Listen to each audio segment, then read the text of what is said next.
नमस्कार दोस्तों, मैं रवि। आपका डीडी क्लासेस में एक बार फिर से स्वागत है। पर्यावरण एवं पारिस्थितिकी का नेक्स्ट वीडियो लेकर, जैसे हमने कि आपको 7 से 8 वीडियो प्रोवाइड कराए हैं और काफ़ी लोगों ने सराहा है वीडियो को कि हाँ सर मतलब अच्छा चल रहा है। तो उसी की कड़ी में आइए हम लोग शुरू करते हैं। वहन क्षमता एवं पारिस्थितिक कर्मता क्या होता है? वहन क्षमता व पारिस्थितिकी कर्मता देखिए क्या होता है। वहन क्षमता जैसे कि नाम से समझ में आ रहा है, वहन क्षमता यानी किसी चीज को सहने की क्षमता। किसी चीज को वहन क्षमता मतलब किसी चीज को सहने की क्षमता। वहन क्षमता अथवा जनसंख्या वहन क्षमता किसी भौगोलिक क्षेत्र के परितंत्र में किसी जीवधारी प्रजाति की उस अधिकतम जनसंख्या के रूप में परिभाषित की जाती है। कहने का मतलब वहन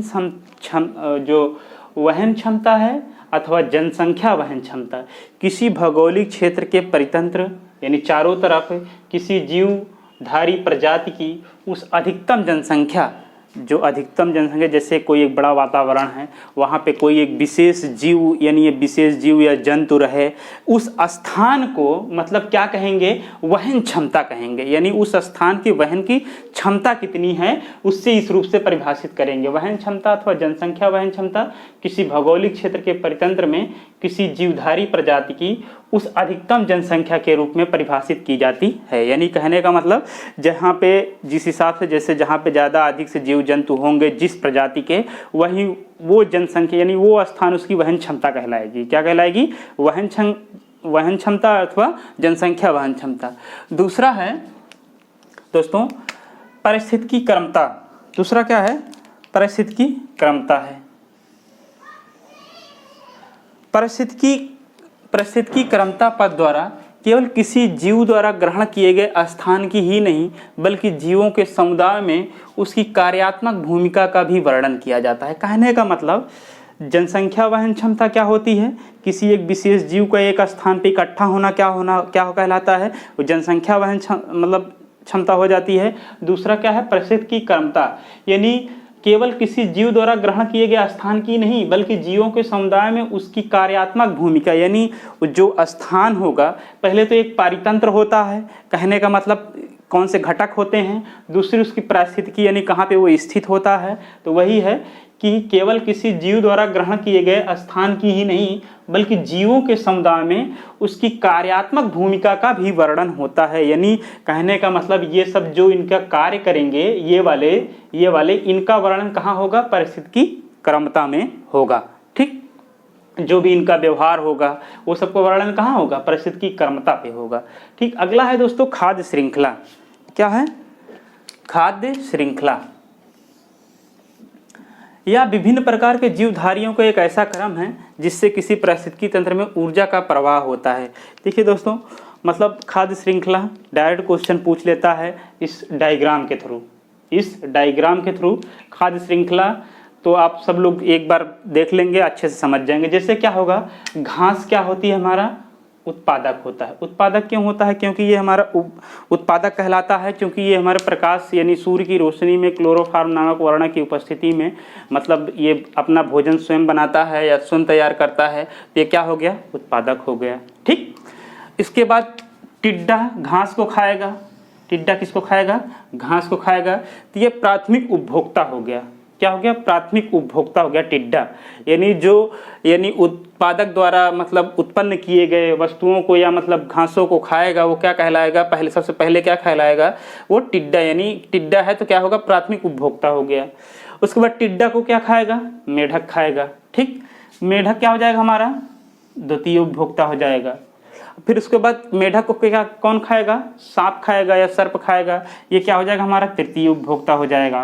और लेकिन यदि क्वेश्चन में यदि आए है तो सबसे ज़्यादा ऊर्जा यानी उपभोक्ता के क्रम में सबसे ज़्यादा ऊर्जा कौन ग्रहण करेगा? तो ये प्राथमिक उपभोक्ता सबसे ज़्यादा ऊर्जा ग्रहण करता है।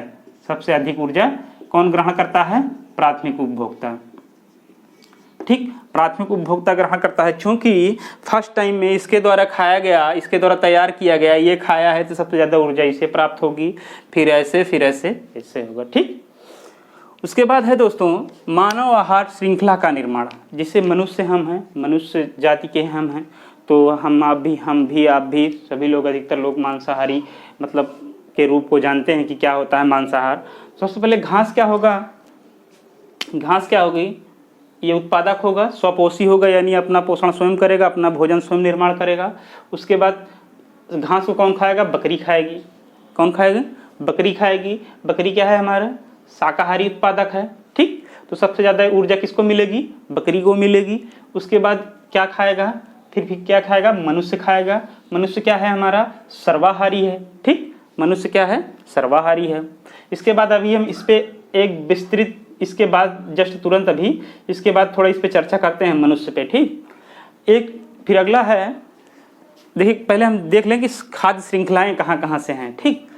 पहले फिर अगला है समुद्री खाद्य श्रृंखला। समुद्री खाद्य श्रृंखला में फाइटोप्लैंक्टस, फाइटोप्लैंक्टस वेरी इंपॉर्टेंट, आप इसको जितना स्टार दे सकिए दे दीजिए। समुद्री खाद्य श्रृंखला में फाइटोप्लैंक्टस मुख्य प्राथमिक उत्पादक होता है, ठीक। फाइटोप्लैंक्टस मुख्य प्राथमिक उत्पादक होते हैं। इसका स्रोत कहाँ होता है, या गहरे जल में होता है, गहरे जलीय स्थान में, या समुद्र में होता है। ये क्या है, फाइटोप्लैंक्टस क्या है दोस्तों, अगर आप जैसे मतलब जैसे गए हों यदि समुद्र के तट के किनारे, तो देखिए जहाँ पे एकदम साफ पानी होता है उसके नीचे छोटे छोटे पौधे जमे उगे होते हैं, छोटे छोटे काई मॉडल के, तो वही है हमारे ये फाइटोप्लैंक्टस होते हैं। क्या होते हैं, फाइटोप्लैंक्टस। और ये क्या होते हैं, ये प्राथमिक उत्पादक होते हैं, और सबसे ज़्यादा मतलब ये सूर्य की किरणों द्वारा सबसे ज़्यादा ऊर्जा का मतलब जो ऑक्सीजन उत्पन्न करते हैं, ये कौन उत्पन्न करता है, फाइटोप्लैंक्टस, ठीक। इसका स्रोत क्या है, गहरे जलीय अथवा समुद्र में, ठीक। अगला है दोस्तों जड़ युक्त पौधे। जड़ युक्त पौधे क्या होंगे, जहाँ छिछला पानी होगा। क्या होगा, जड़ युक्त पौधे कहाँ होंगे, छिछले पानी में होंगे, ठीक। जड़ युक्त पौधे कहाँ होंगे, छिछले पानी में होंगे।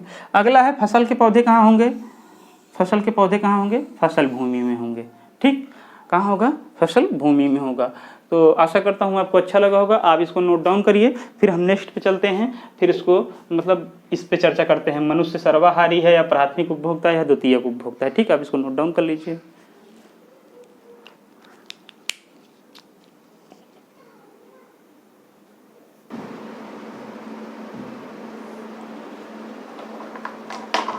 तो आइए देखते हैं दोस्तों, यानी मतलब जो भी हमने आपको लिखाया था कि मतलब समुद्री खाद्य श्रृंखला, या फिर मतलब मनुष्य खाद्य श्रृंखला, या फिर कीट पतंगों के खाद्य श्रृंखलाओं को हमने लिखाया था।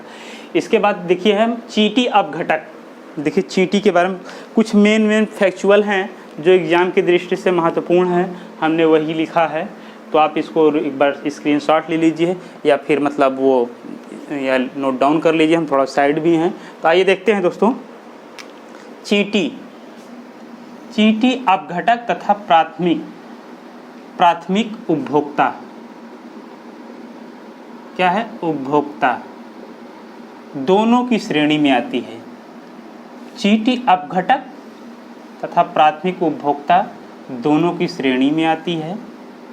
यह पौधों को खाकर सेल्यूलोज से ऊर्जा प्राप्त करती है। किससे, सेल्यूलोज से ऊर्जा प्राप्त करती है। कहने का मतलब चींटी क्या है, अपघटक है। अपघटक क्या होते हैं, वे जीव जो मतलब उत्पादक या उपभोक्ता, यानी मृत उत्पादक या मृत उपभोक्ता को खाकर अपना जीवन यापन करते हैं, या मतलब उन्हें वियोजित कर देते हैं, या फिर उन्हें मतलब पुनः मतलब कार्बनिक तत्वों को पुनः मिट्टी में मिला देते हैं, तो वो क्या होते हैं, अपघटक होते हैं। तो चींटी भी तो हमारा वही काम करता है अधिकतर।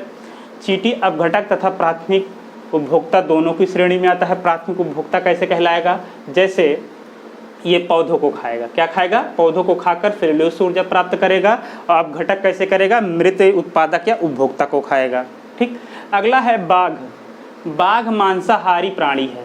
बाघ क्या है, मांसाहारी प्राणी होता है। बाघ को मांस ही पसंद है, बाघ मांस ही खाएगा। बट लोमड़ी क्या होता है, सर्वाहारी है। लोमड़ी क्या है, सर्वाहारी है।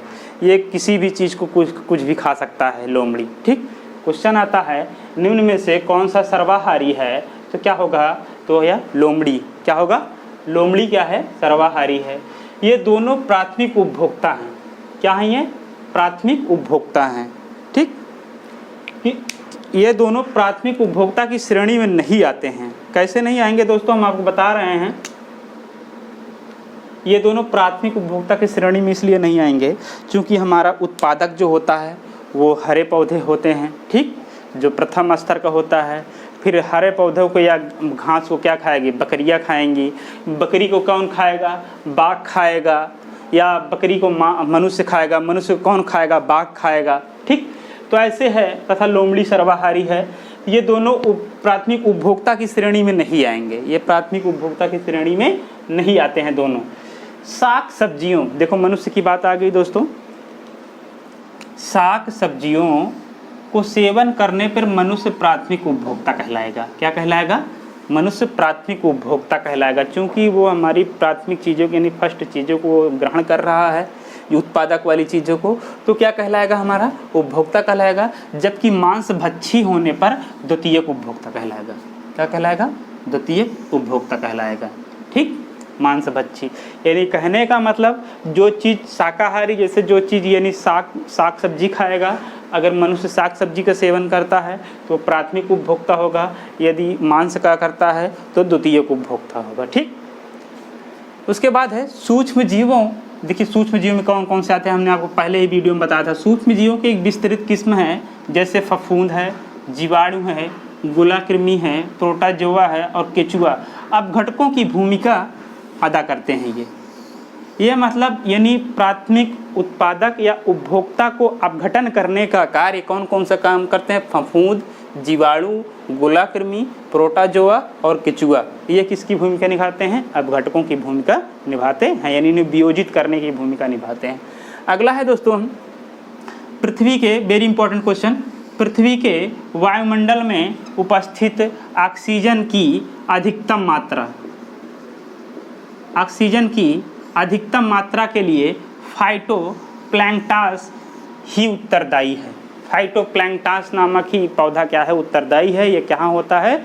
गहरे पानी या समुद्र में होता है। इसको आप हाईलाइट कर लीजिए कि पृथ्वी के वायुमंडल में उपस्थित ऑक्सीजन की मात्रा यानी अधिकतम ऑक्सीजन की मात्रा जो है इस समय हमको आपको जो मिल रही है वो क्या है? इसके लिए विशेष उत्तरदायी क्या है? फाइटोप्लैंक्टन के नामक पौधा ही उत्तरदायी है। ठीक, अगला है दोस्तों तितलियाँ।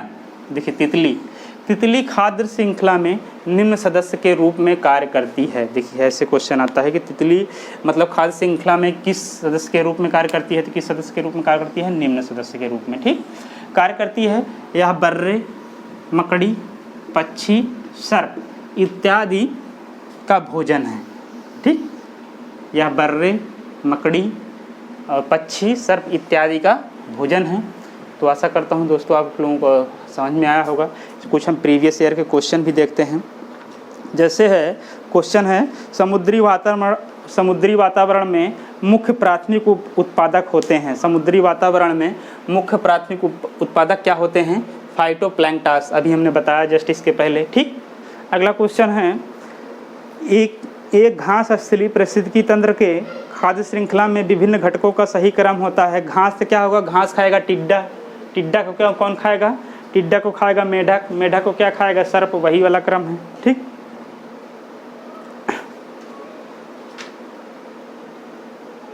पारिस्थितिकी तंत्र के जैविक घटकों में कौन सा उत्पादक घटक है? ऑप्शन है गाय, मोर, बाघ, हरे पौधे। उत्पादक घटक कौन सा होता है? पौधा होता है, हरा पौधा होता है। ठीक दोस्तों, आशा करता हूँ अच्छा लगा होगा आपको, और यदि किसी प्रकार का डाउट हो तो आप एक बार कमेंट में ज़रूर लिखें। और इसी के साथ दीजिए हमको इजाज़त। जय हिंद, जय भारत।